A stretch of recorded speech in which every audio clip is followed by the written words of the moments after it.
রহমতুল্লাহি ওয়া বারাকাতুহু।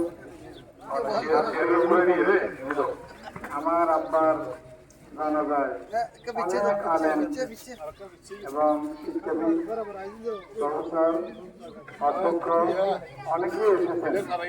তাদেরকে যদি একটু কথা বলার সুযোগ দিতে পারতাম তাহলে ভালোই লাগতো। আমার অন্তরের অন্তরাস্থল থেকে এবং কল্যাণ কামনা করছি। সম্মানিত উপস্থিতি, আমি সন্তান হিসেবে শুধু একটি কথা বলতে চাই, আমার আব্বা সামাজিক কাজ করেছেন, অনেকের মনে কষ্ট থাকতে পারে। এই সামাজিক কাজ করতে গিয়ে অনেকের মনে কষ্টের কারণ হয়ে যেতে পারে। এই জন্য আমি সকলের কাছ থেকে এবং এলাকার কাছ থেকে আমার আব্বার জন্য আমি ক্ষমা চাচ্ছি এবং সকলেই আমার আব্বাকে ক্ষমা করে দেবেন। আর একটা কথা হলো যে কেউ যদি আমার আব্বা থেকে কোনো ঋণ পেয়ে থাকেন, কোনো টাকা পয়সা পেয়ে থাকেন, তাহলে আমরা আসবো, আমাদেরকে বললে ইনশাআল্লাহ আমরা এটা আদায় করে দেব।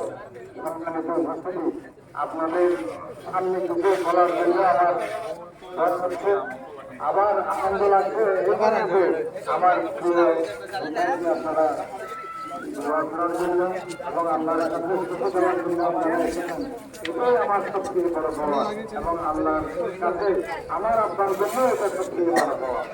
পরিশেষে আমি আসলে নামাজ পড়ার অভ্যস্ত নয়, আমার আব্বার কিভাবে নামাজ পড়াবো এটা আমার জন্য খুবই ভারী হচ্ছে। তবুও অনেকের কথা এবং পরিবারের পক্ষ থেকে চাপ আসার কারণে আমি আল্লাহর পক্ষে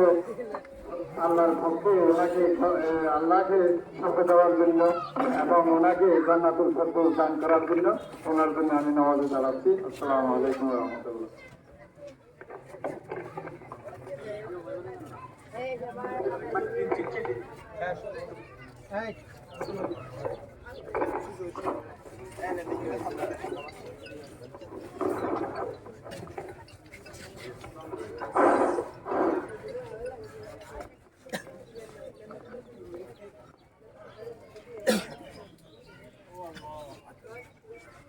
আল্লাহু আকবার।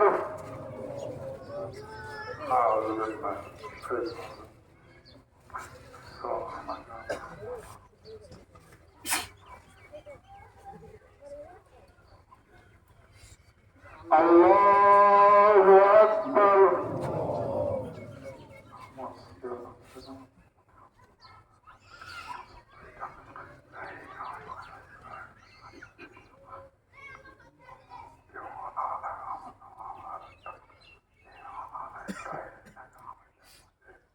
আল্লাহু আকবার। حينا ويزيدنا وصالحنا